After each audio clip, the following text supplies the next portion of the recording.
지난주 잠깐 예습을 하겠습니다. 새 예루살렘 성이 하늘에서 내려온다 그랬어요. 그리고 그 새 예루살렘 성에서는 하나님과 어린 양의 보호자로부터 생명수가 흐른다 했어요. 생명수가. 그러니까 이 생명수는 사마리아 여인에서 얘기했던 것처럼 사마리아 여인을 만났을 때 내가 너의 영혼이 목마르지 않는 샘물이 되리라.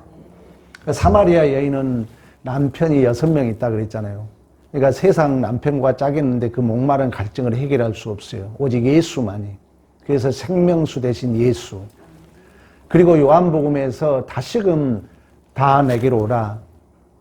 내가 너희들에게 생명수를 주리라. 너희의 배에서 생명수가 흘러나오리라. 그걸 뭐라 했어요? 성령이라 그랬죠.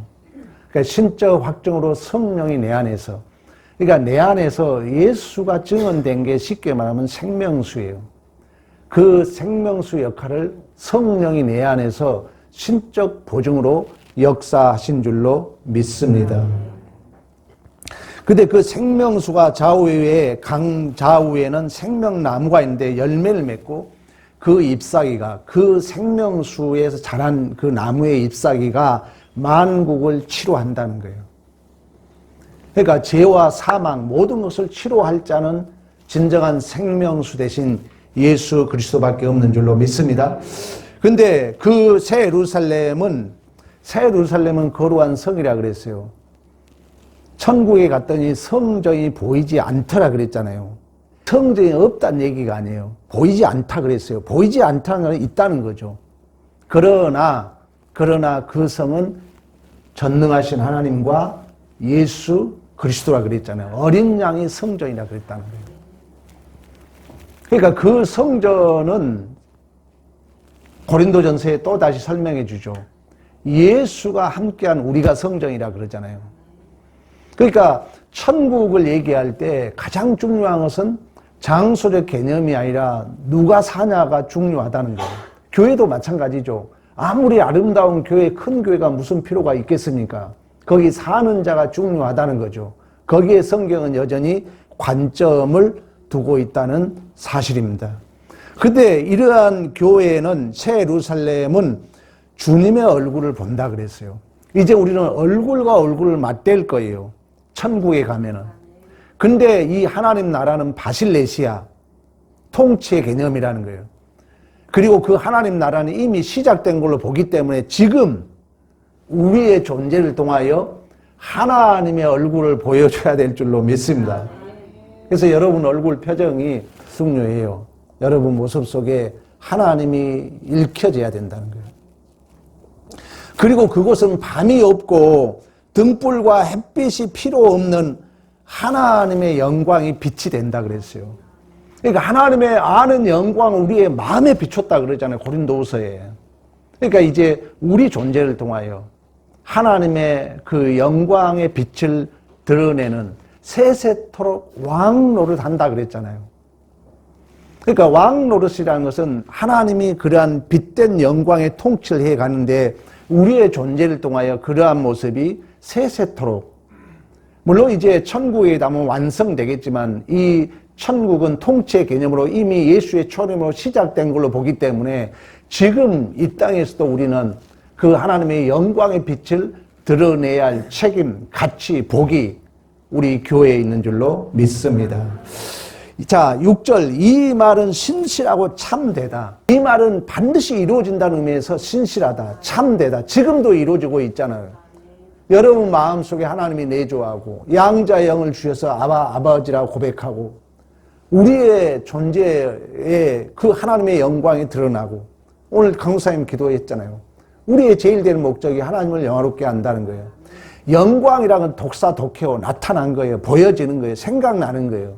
내 모습 속에 하나님의 영광이 드러난다면은 저 사람 보면은 하나님이 생각나야 돼요. 우리의 존재가. 그러면서 선지자의 영의 하나님이 그들 종들을 반드시 속히 되어질 일을 보이려고 천사들을 보내셨다. 이걸 계시록 1장 1절은 예수의 계시라 그래요. 예수 그리스도의 계시다 그래요. 하나님이 그들에게 주사 반드시 속히 되어질 일들을 그 종들에게 보이셨고 그들의 천사를 그 종 요한에게 보내어 알게 하셨다. 그러니까 하나님이 요한을 통해서, 이 요한계시록은 누가 기록해요? 사도 요한이 기록한 거예요. 성경은 하나님의 영이 감동을 통해서 기록한 거예요. 유기적 영감설, 축자 영감설이라고 그래요. 그 저자는, 원저자는 하나님인데 그 사도를 통해서, 사도 요한을 통해서 하나님이 유기적으로 전 존재를 하나님이 간섭해서 성경을 기록하고 있고, 축자 영감설이라는 것은 단어 하나하나의 의미가 있다는 거예요. 문자적 의미가 아니라, 특히 우리가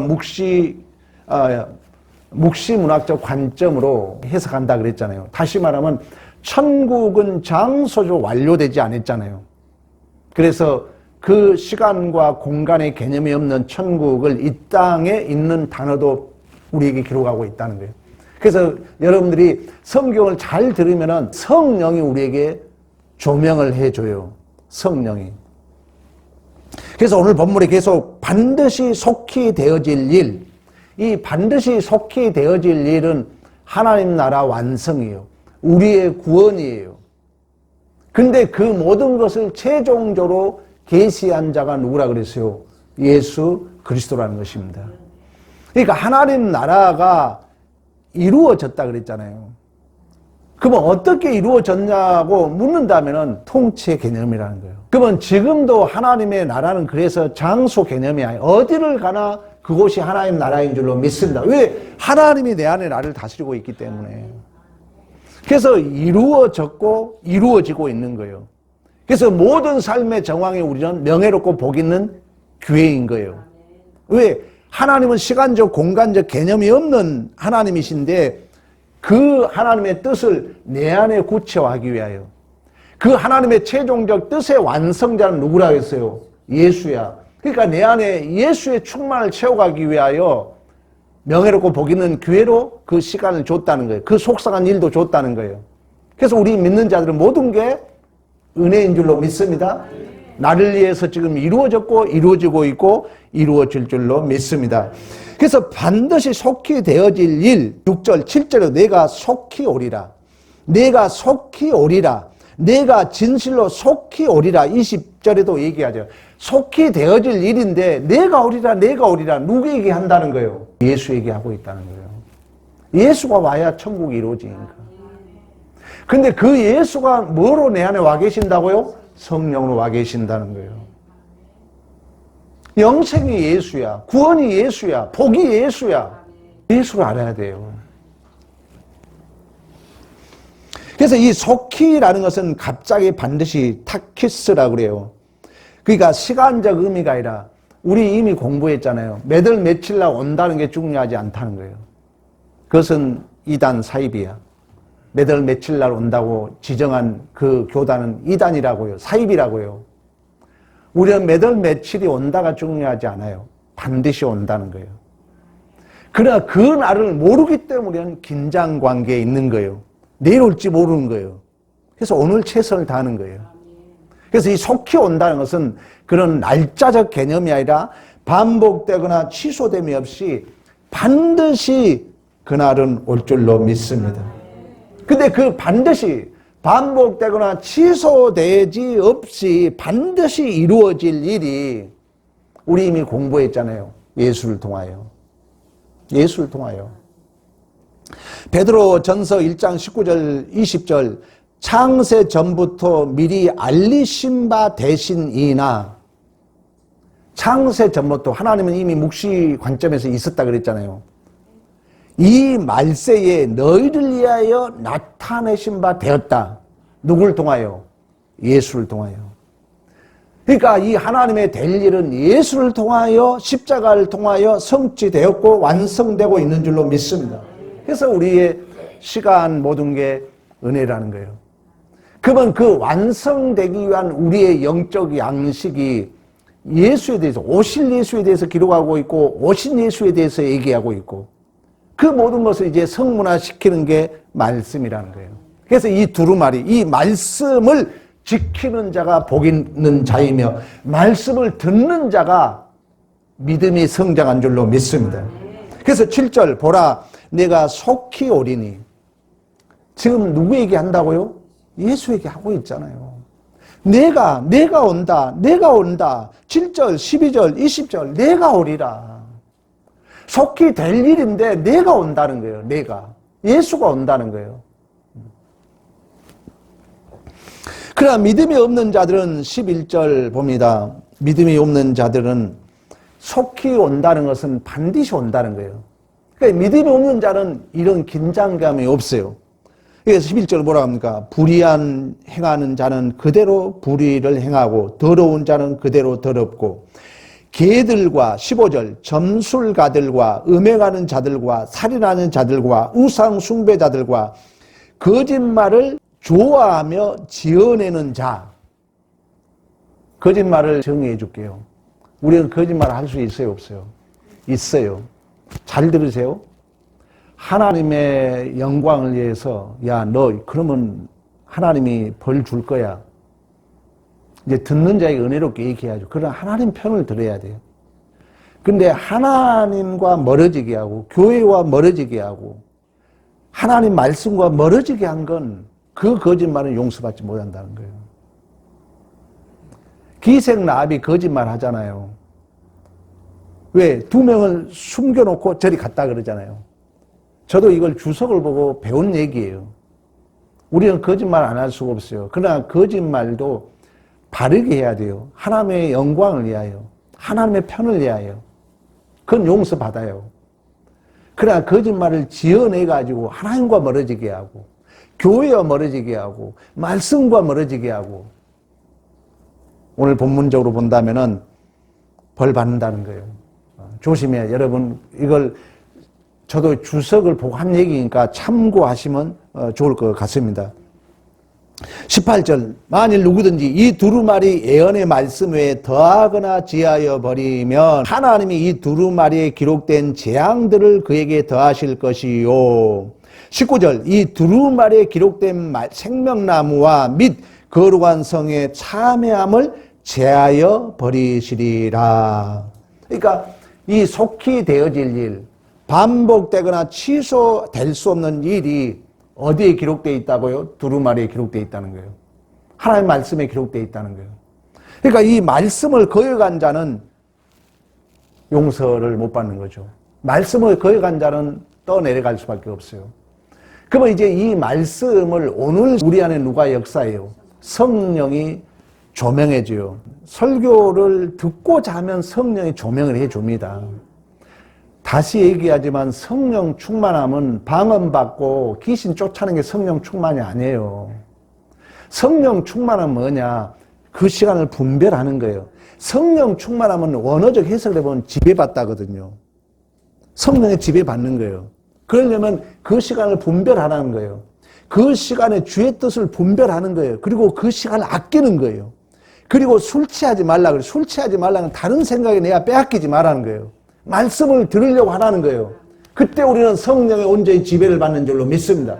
그러면 성령이 우리를 조명해줘요. 밝혀줘요. 말씀에 밝혀준다고요. 그리고 성령이 우리를 자각하게 하고 성령이 돌아오게 하고 생각나게 하고 기억나게 하고 가르쳐 주시고 성령이 묵시문학적을 해석해 주는 거예요. 아직 천국에 가지 않았지만 시간적 공간적 개념을 이 땅에 있는 단어로 써졌는데 성령이 인간의 눈으로 볼 수 없는 것, 사람의 귀로 들을 수 없는 것을 성령이 보게 하고 듣게 하신 줄로 믿습니다. 그래서 이 성령을 모독한 자, 성령을 거역한 자, 다른 건 몰라도 용서받지 못한다는 거예요.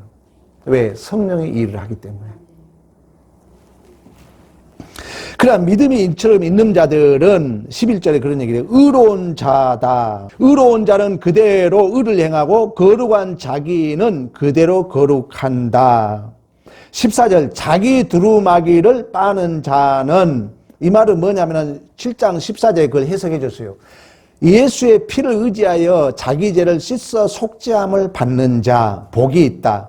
이는 그들이 생명나무에 나아가며 문들을 통하여 성에 들어갈 권세를 받으려 함이로다. 그래서 여러분 종말은 언제 날짜가 중요하지 않다는 거예요. 내일 올 수도 있어요. 언제 어느 때 하나님 앞에 우리 설지 모른다는 거죠.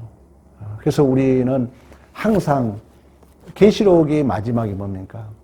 주 예수여 어서 오시옵소서요. 이것은 염세주의적 삶을 포기하는 게 아니라 언제라도 예수님이 왔을 때 부끄럼 없는 삶을 살아가는 거예요. 교회에 필요한 하나님은 여러분들에게 물질도 주고 건강도 줄 거예요. 교회에 필요 없어 하나님이 내버려 둡니다. 꼭 여러분들이 기억해야 돼요. 내 존재가 하나님의 영광을 위하여 필요한다는 거. 이 마음을 꼭 가지셔야 돼요.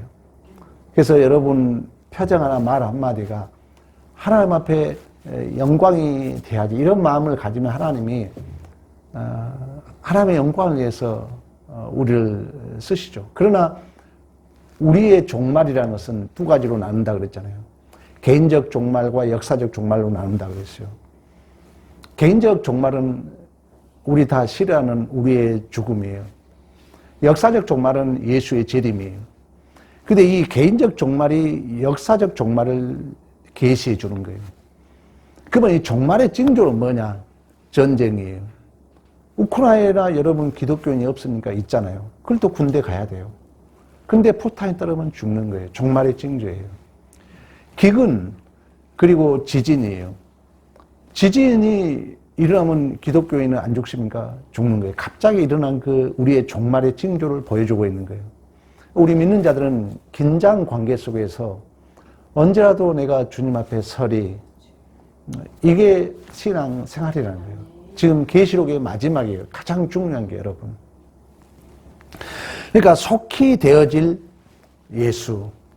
그래서 예수가 알파예요. 알파라는 것은 헬라어, 여기 있잖아요. 알파 오메가예요. 마지막이에요.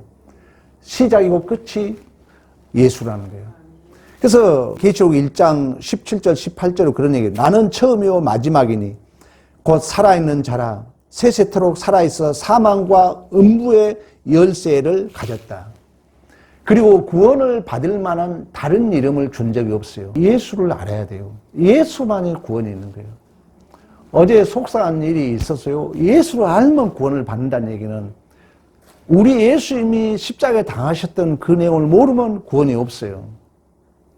아직도 여러분 용서 못할 자가 있습니까? 예수 모르면 그 사람은 영원히 용서 못해요. 예수 모르면 왜 제가 윤리도덕주의라고 얘기하냐면 윤리도덕주의는 인과응보 관계로만 알아요. 내 기분 나쁘면 기분 나쁜 대로 행하려고 그래요. 저 사람이 저랬으니까 나도 이렇다는 거예요. 그건 기독교가 아니에요. 우리 예수님은 그 모든 억울함을 그래서 예수를 모르면 기독교가 욕먹는 거예요. 예수밖에 없는 거예요. 처음부터 끝까지 예수인데 예수. 그래서 다른 이름을 사도행전에 준 적이 없다고 말씀하고 있고, 예수 그리스도는 창조의 활동 및 하나님의 통치, 또한 뜻, 생각, 하나님의 예정, 작정, 모든 성도들의 개인적인 구원뿐만 아니라 모든 역사의 관점에서도 처음과 끝이 예수 그리스도인 줄로 믿습니다. 이 예수의 여러분 영광과 권세는 또한 우리의 영광이에요. 우리의 권세예요. 그래서 예수를 알아는 거예요. 성경은 두 가지 안다 그랬잖아요. 첫째, 누구를 알아야 돼요? 하나님을 알아야 돼요. 하나님을 알면 누구를 알아요? 나를 아는 거예요. 하나님을 모르면 영원히 자기를 몰라요. 하나님을 알면 나를 알아요. 알게 돼 있어요. 반드시. 이미 철학에서 얘기했잖아요. 하나님을 모르면 절대 기준이 없기 때문에 자기가 뭔지 몰라. 자기가 있는 그게 전부를 알아요. 그러니까 하나님을 알게 되면 우리는 분명히 나의 존재와 나의 정체성을 알게 되는 줄로 믿습니다. 그러므로 성도들은 힘을 다해서 여러분 예수를 의지해야 돼요. 성도들이 힘을 다하여 예수를 알려고 노력하고 예수를 기대하고 모든 존재와 인생의 모든 설교와 가르침에서 예수 그리스도가 첫째 알파요 오메가, 예수 그리스도가 시작이요 예수 그리스도가 끝이 돼야 될 줄로 믿습니다. 그래서 사도 바울이 그러잖아요. 나는 예수 외에 자랑할 것이 없다. 예수 그리스도 외에는 나는 알기를 원치 아니한다 그래요. 예수 외에는 예수 그리스도 십자가 못 박힌 것 외에는 아무것도 나는 알기로 작정하지 아니한다 그래요. 왜? 여러분 하나님을 알아야 될 거 아니에요. 하나님을 성문화 시켜놨어요. 그러면 하나님이 누구라는 것을 최종적 계시자라고 그런 거예요. 하나님이 누구란 걸 십자가를 통해서 보여줬어요. 여러분들을 위해서 그 아버지가 내 죄를 위하여 다 우리의 죄를 다 감당해 줬다는 거예요. 이게 여러분 부모 마음이잖아요. 그러니까 예수를 알면 여러분 부모 마음이 더 크게 느껴져요. 일반 은총과 특별 은총은 반대적이지 않습니다. 서로 보완해줘요. 그러니까 하나님을 알면은 여러분 부모 마음이 더 크게 느껴져요. 더 크게 느껴져요. 그러니까 예수를 알고 하나님을 바로 알면 여러분 자녀들이 부모에게 효도 아니할 수가 없어요. 그러나 예수를 모르면은 효도할 수가 없어요. 이 시대가 그러니까. 그래서 스펄전 목사 알잖아요. 스펄전 목사 이런 얘기를 했어요. 모든 설교와 가르침에서 예수를 빼버리면은 하늘에서 내리는 만나가 없는 것이요. 모든 설교와 가르침에서 예수를 빼버리면 낮에 태양이 없는 것이요. 모든 설교와 가르침에서 예수를 빼버리면 밤에 달이 제거된 것이며, 모든 설교와 가르침에서 예수가 빠져버리면 바다에 물을 빼버린 것과 마찬가지다 이런 얘기를 했어요. 왜? 마지막이 여러분 계시록 예수의 옷이 없었어. 예수가 와야 되는데 예수를 모르면 안 되잖아요. 지금 예수가 내 안에 와 계시거든요. 예수가 와 있어야 여러분이 쓰나미처럼 밀려오는 죄와 사망을 이길 거 아닙니까? 예수를 모르면 어떻게 산다고요? 인과응보적으로 산다는 거예요. 그걸 성경은 뭐냐? 짐승이라고 그래요. 너가 이러니까 나도 이런다. 인과응보적 원리로 산다는 거예요. 짐승들이 그러잖아요. 그러나 우리 예수 믿는 자들은 뭐냐? 너는 이랬어도 나는 그렇지 않는다. 꼭 여러분 쉽게라도 아셔야 돼요. 그러니까 좀 손해보는 거예요. 예수 믿는데 더 억울할 수 있어요. 그러나 예수를 모르면 이게 안 된다는 거예요. 그래, 예수를 알면 그게 되는 거예요. 그래서 예수가 필요하다는 거예요. 배너를 가장 잘 설명해 준다 했잖아. 구원이 뭔가를. 그 억울함과 분노를 예수를 알므로 말미암아 내 마음에 칼을 빼앗아 갔도다라고 고백했던 것처럼 예수를 모르면 답이 없습니다. 그래서 계시록이 알파 오메가다. 시작과 끝이 예수다. 우리의 모든 결말은 예수의 옷이 없어서로 귀결되고 있는 줄로 믿습니다. 이처럼 성령과 그런 의미에서 이 신부께서 이제 17절 뭐라고 오라. 듣는 자도 오라. 목마른 자도 올 것이요. 온 세상과 설교자가 있는 곳에 어디든지 방황하고 불쌍한 마음들에게 오라. 우리 주님이 그러잖아요. 수고하고 무거운 짐진 자라 다 내게로 오라. 내가 너희를 쉬게 하리니 내 멍에는 온유하고 겸손하니 내 멍에를 메고 배우라. 그리하면 마음의 힘을 얻는다 그래요. 이것도 중요해요. 그 짐이 없어지지 않는다는 거예요. 그 짐이 없어진 게 아니라 그 짐은 있지만 내 마음에 힘을 얻는다는 거예요. 누구에게 오면? 예수에게 오면. 예수를 알면, 예수를 믿으면, 그래서 예수가 구원이라는 거예요. 예수가 생명이라는 거예요. 그래서 예수가 부활인 줄로 믿습니다.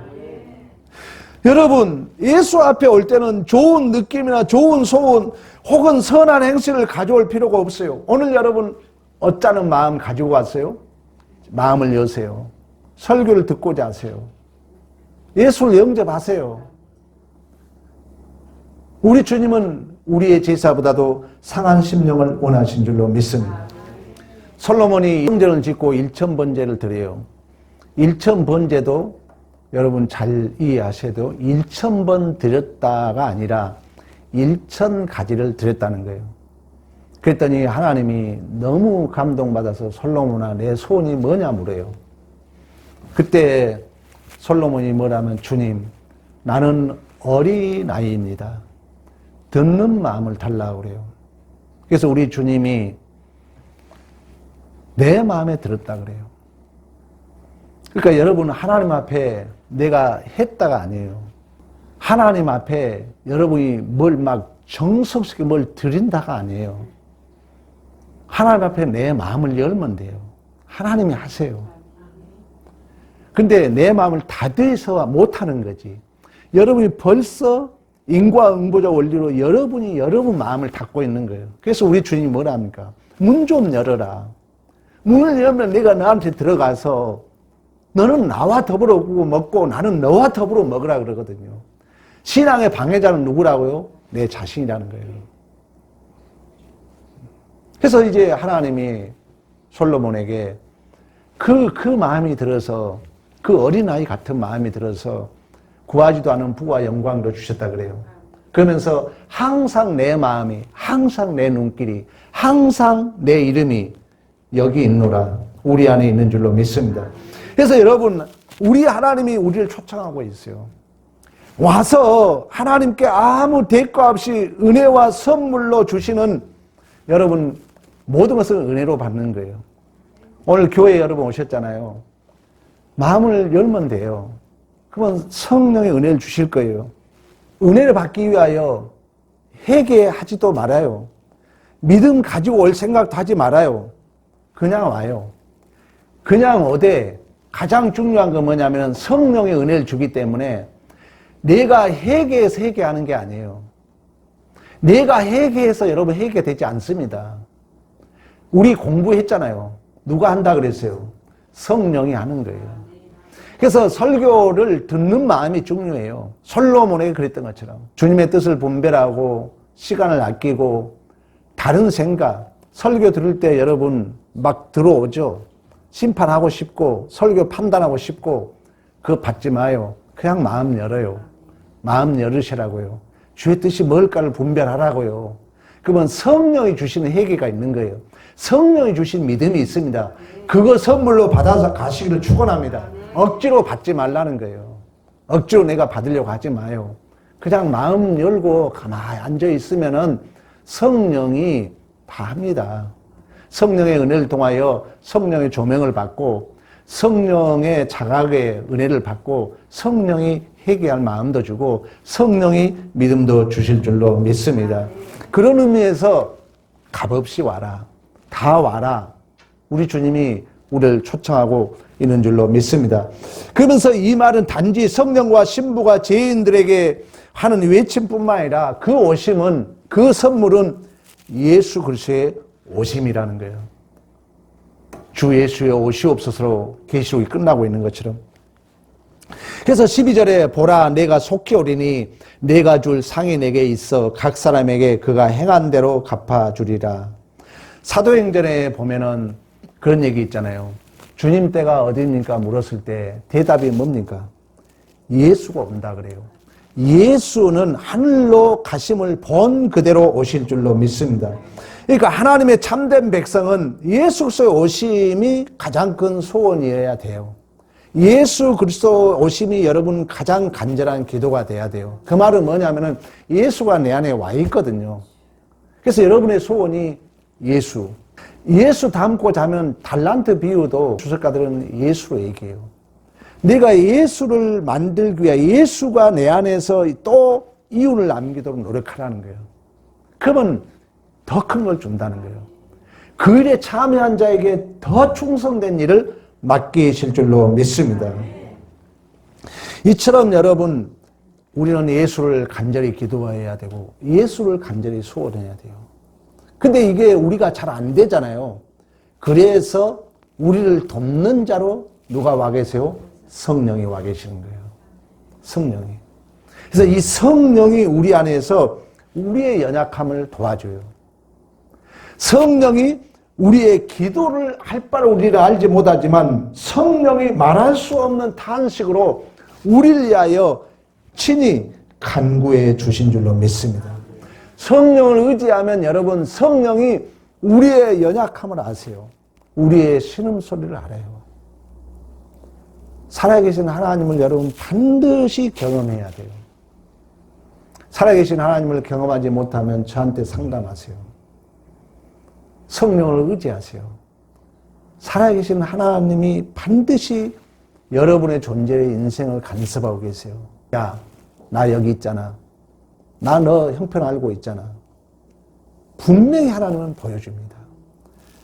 분명히 말씀을 통해서 계시하든 반드시 하나님은 여러분들의 연약함을 도와주시고 우리의 말할 수 없는 탄식으로 그 성령이 빌어줘요. 어떤 형태든 간에 하나님이 살아계심을, 하나님이 우리와 함께 하심을 여러분의 존재와 인생 속에 하나님은 확인해 가심으로 영광을 받으시고 찬송을 받으실 줄로 믿습니다. 그런 의미에서 하나님은 오라 할 뿐만 아니라 또 오늘 본문에 뭐라고 하나 받으라 그럽니다. 그러니까 성령께서는 온 세상과 설교자가 있는 곳에 어디든지 방황하고 있는 불쌍한 마음들이여 와서 받으라고 그래요. 14절 그러죠. 자기 두루마기를 빠는 자들은 성전에 들어갈 권세를 받으려 함이로다. 17절 목마른 자일도 올 것이요 원하는 자는 값없이 생명수를 받으라. 할렐루야. 여러분 세상은 가지고 오라 합니다. 그러나 예수 그리스도의 복음은 받으라고 그래요. 그러니까 여러분은 물을 얻기 위하여 샘을 팔 필요 없어요. 진정한 샘물 대신 우리는 예수를 받으면 돼요. 예수님이 그러잖아요. 와서 값없이 생명수를 받으라 그러잖아요. 실천적인 부분에서 잘 들으세요. 오해하지 마시고. 교회 여러분 도움 주러 옵니까? 은혜를 받으러 옵니까? 진심으로 여러분 물으시길 바라요. 그러니까 지금까지 여러분들이 교회에 도움을 준다 이렇게 생각할 수 있어요. 그러나 올바른 성경적 가르침은 여러분들은 은혜를 받으러 온 줄로 믿습니다. 그러니까 내가 헌금을 하잖아요. 여러분 헌금을 할 때 내가 이렇게 헌금해서 하나님이 도움 받고 내가 헌금해서 우리 목사님 도움이 되고 맞아요. 윤리 도덕적으로나 일반적 개념으로 맞아요. 그러나 성경적인 뜻은 성경의 가르침은 제가 항상 얘기하잖아요. 내가 드린다는 것은 포도나무가 가지에 붙어있는 열매이지 은혜의 결과인 줄로 믿습니다. 그러니까 꼭 기억해야 돼요. 내가 교회에 도움을 주러 온다면 주체가 누가 될 수 있어요? 내가 됩니다. 그래서 여러분들이 다 좋아요. 그러나 성경적 가르침을 우리가 분명히 알자는 거예요. 저도 마찬가지입니다. 여러분 도움을 주는 자예요. 목회자는. 여러분에게 도움 받는 자가 아닙니다. 엄밀히 말하면. 목회자는 여러분들이 이제 헌금도 하나님 앞에 하는 거예요. 내한테 한다면 내 감정 따라서 아니 목사가 내 마음에 안 드네? 안 해버릴 수 있죠. 그건 신앙이 아니라는 거예요. 하나님 앞에 하는 거예요. 레위 지파들에게 하나님이 이제 주거든요. 그래서 땅을 분배하지 않잖아요. 그러니까 여러분 왜 그러냐면 내가 하나님이 기뻐하는 마음을 여러분이 가지라는 거예요. 내가 하나님 앞에 도움 준다? 하나님이 창조 준다. 여러분 좀 생각 좀 해봐요. 하나님이 우주 만물을 창조 준데 내가 하나님 앞에 도움 준다? 여러분 부모에게 용돈 주면서 내가 우리 부모님 도와주고 있어? 아니잖아요. 우리는 하나님 앞에 받은 거예요. 무엇을 하든 간에 우리는 받은 자의 반응인 줄로 믿습니다. 그러니까 여러분 마음가짐을 새롭게 하라는 거예요. 뭘 하면은 항상 하나님 감사합니다. 하나님 내가 이렇게 합니다가 아니잖아요. 내가 그랬잖아요. 하나님이 이렇게 하셨습니다. 하라 그랬잖아요. 하나님이 이렇게 주셨습니다. 하라는 거예요. 우리가 분명히 성경적 가르침은 그렇다는 거예요. 그래서 오늘 본문에 와서 받으라. 받으라. 계속해서 말씀하고 있는 줄로 믿습니다. 여러분, 하나님은 우리를 오라, 받으라 초청하고 있습니다. 우리 믿는 자들은 오늘 하루가 최선이에요. 여러분, 이 예배가 최선이에요. 우리 믿는 자들은. 내일이 있다 하면 안 돼요. 내일 내가 더 열심히 해야지는 없는 것입니다. 그래서 마태복음에도 내일 일은 내일 염려할 것이요 한날의 괴로움은 그날이 뭐라고 그래요? 족하다 그래요. 오늘 여러분들이 말씀을 받아들이고 오늘 여러분들이 구원의 날이고 오늘 은혜 받을 날이에요. 그래서 고린도 후서 6장 2절에 뭐라냐면 보라 지금은 은혜 받을 때요 보라 지금은 구원의 날이로다 그래요. 그래서 여러분들에게 주어진 그 시간, 그 예배, 우리는 모든 게 명예롭고 복 있는 교회이기 때문에 계시록이 한 1년 반, 한 2년 동안 해왔습니다. 여러분이 어떤 설교를 들어왔는지 모르겠지만 저는 그래요. 우리 교인들이 잘 성장하고 있다고 저는 봐요.